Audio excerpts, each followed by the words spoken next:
Alright, Shalom, Shalom. This is your brother AHBAD from YAHAWASHI AHBAD, Unprofitable Servant, St. Petersburg, Florida, GMS Tampa Bay 12. I want to give all honor, glory, and praise to Yahweh Bashim Yahawashi, Bashim Chakadash, the most of my elder apostles at Great Millstone who rule well. Sing honor salutation to all you sincere brothers, pushing toward true sincerity, and peace and blessings also be to the confusion of faces in the four corners of the earth. Peace and blessings to the 1/3. This is Psalm 69:10. When I wept and chastened my soul with fasting, that was to my reproach. Basically, this video is going to be about the spiritual and the health benefits of fasting. You know, it will get you closer to the Lord, and it will also equate you with more knowledge, wisdom, and understanding. But it's not just a physical act of fasting, it's also believing and praying to the Lord to give you that increase as well. But nonetheless though, I'm gonna read it again. This is Psalm 69:10. When I wept and chastened my soul with fasting, that was to my reproach. And fasting is when you deny yourself of any caloric intake. You know, basically it's like you don't eat anything for a 24-hour period. Now that's a hard fast. If you don't eat or drink anything there's numerous fasts you can do. You have a hard fast where you don't eat or drink anything for 24 hours. And then you have the intermittent fasting where you don't eat anything for 16 hours, but you have an 8-hour open window where you can eat and drink. Or you can go on like a water fast where you don't eat anything for 24 hours but you drink water. Or you want an intermittent fasting where you don't eat anything for 16 hours but you can drink water. You know, the other day I basically went on a 20-hour fast through the spirit, you know, with water. But this is not to boast or to, you know, exalt myself. I'm here to tell you the spiritual benefits of it, because when you get 12 hours into a fast, this is just the science behind it. Your body starts to recycle dead cells in your body. You remember, your body is constantly trying to protect you from yourself. So when you fast, what happens is that after 12 hours, your body goes into a state of using ketones, like starts to, you know, burn off your carbs and everything. But what it does, it recycles and regenerates every cell in your body at a 300% rate. Okay, because when you're eating, you have waste that comes with that as well. All right, but what does water do? It just replenishes and push out waste. So if you don't eat anything for 16 hours, even if you drink water in that 16 hours, if you go on a water fast, your body has time to like, okay, now I can clean up and get all of this BS out.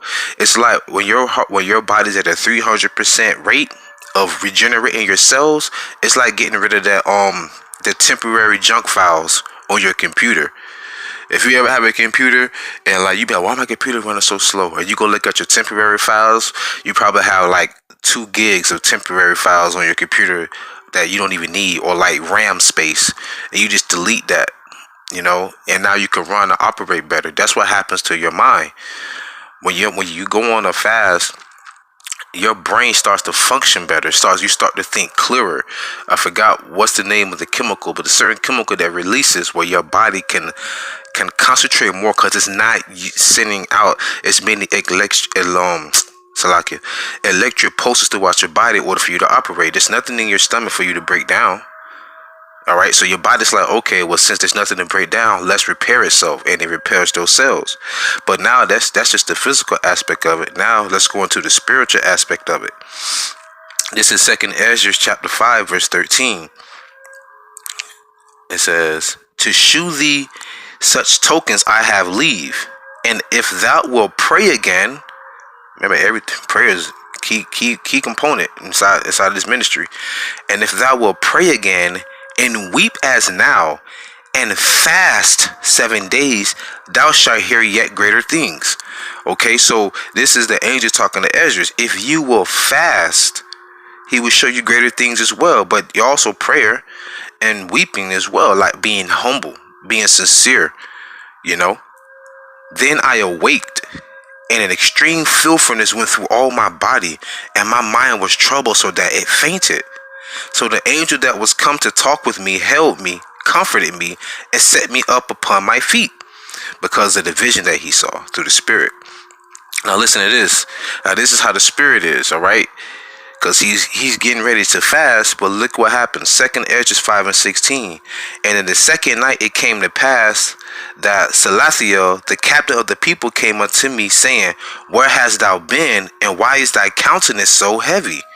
Knowest thou not that Israel is committed unto thee in the land of their captivity? Up then and eat bread.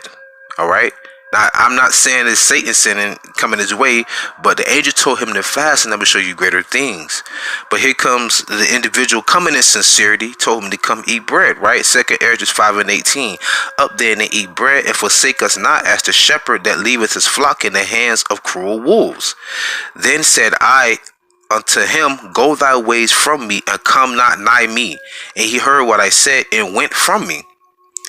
And so I fasted 7 days, mourning and weeping, like as Uriel the angel commanded me. And after 7 days, so it was that the thoughts of my heart were very grievous unto me again. Okay. So nonetheless, though, he went through the fast. Now this is the second. This is the 22nd verse. And my soul recovered the spirit of understanding, and I began to talk with the Most High again. So he actually went through with the fast, with weeping, and then he gained more understanding. But the angel said with prayer, okay, with weeping and with fasting, and you will get that increase through the spirit. All right. So that's the spiritual aspect of it. All right. That's beautiful. Now, to go into another aspect of your diet as well, let's go into the book of Daniels. I said Daniels. Salakia, the book of Daniel, chapter 1.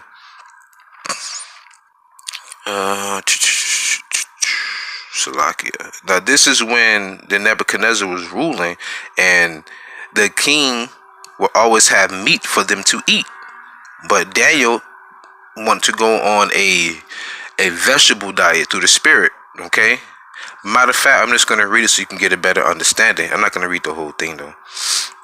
Daniel 1 and 8. But Daniel proposed in his heart that he would not defile himself with the portion of the king's meat, nor with the wine which he drank. All right. So even not drinking wine is good for you. Salakia. Drinking wine is good, but if you just deny yourself, your flesh, and let your body do what it's supposed to do and strengthen your spirit, that's really what happens when you fast. You strengthen your spirit, you shall get more understanding, you shall gain more from that. Daniel 1 and 8 again. But Daniel proposed in his heart that, because wine is fine, trust me, I sip on wine too. But Daniel proposed in his heart that he would not defile himself with the portion of the king's meat, nor with the wine which he drank. Therefore he requested of the prince of the eunuchs that he might not defile himself. Now God had brought Daniel into favor and tender love with the prince of the eunuchs. And the prince of the eunuchs said unto Daniel, I fear my lord the king, who hath appointed your meat and your drink. For why should he see your faces worse liking than the children which are of your sort?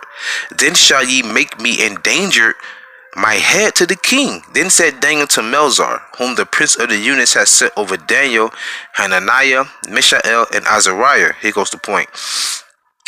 Prove thy servants, I beseech thee, 10 days, and let them give us post to eat and water to drink. And if you go into the word post, it just basically means vegetables. So he said, give us water and vegetables. All right. So in other words, Daniel and his allies, you know, the counterparts, the other prophets, I would say, men of the Lord, holy men, they went vegetarian for 10 days. Verse 13, then let our countenance be looked upon before thee, and the countenance of the children that eat of the portion of the king's meat. And as thou seest, deal with thy servants. So he consented to them in this manner, and proved them 10 days. And at the end of 10 days, their countenance appeared fairer and fattier in flesh than all the children which did eat the portion of the king's meat. All right. And that's true, because when you really think about it, when you're eating meat, you're eating dead flesh, you know. So your body has to really break that down, you know. And it takes more energy as well, you know. And it can lead to more diseases, but you know, you still have to, you know, you have to Passover, you have to eat the lamb nonetheless. But nonetheless, his countenance was fairer and they were a lot fattier. They were healthier, so to say. Let's put it like that. Verse 16. Thus Melzar took away the portion of their meat and the wine that they should drink and gave them posts. Listen to this part. As for these 4 children, God gave them knowledge and skill in all learning and wisdom. And Daniel had understanding in all visions and dreams. So even your diet, what you eat also will alter your mindset and also allow you to gain more. Now that's not saying that, oh, if you eat just straight chicken, the Lord won't give you an increase. I remember Elder Pastor Hart said before, man, he eat chicken, a lot of chicken. That the four elders of the great millstone, like the wisest man on earth, you know. But I'm just saying for you, for yourself, you know, because you know those men are holy men for real. You know, I pray that all the elect, you know, make it as well. But I'm just saying, like, fasting has its great benefits as well. That's basically the point I'm trying to get at. So and pull out another precept. This is Sirach 30 and 15. Health and good state of body are above all gold, and a strong body above infinite wealth. Okay. Now this is Sirach 30 and 25. I'm reading out of the Apocrypha. A cheerful and good heart will have a care of his meat and diet. So that's a very beautiful thing to know as well. So you know your diet is very essential, even to your ministry and your thought process of gaining more knowledge, wisdom, and understanding. Okay, it can have a great benefit for you. But this is Matthew 4 and 4. But he answered and said, it is written, man shall not live by bread alone, but by every word that proceeded out of the mouth of Yahawah. So nonetheless, I pray you was edified with this video. I want to give all honor, glory, and praises unto Yahawah, Bahasham, YAHAWASHI, Bahasham Ruchakadash. Like I always say, man, ask for forgiveness, pray without ceasing, stay humble, remain diligent. Salaki Yahawah, Bahasham, YAHAWASHI, Bahasham Ruchakadash, Tam Yad, Palar Tam Yad, Lawan Kanai, Lawan Mahar, Kwam Yasha Allah, Mwaf Lababal, Shalom.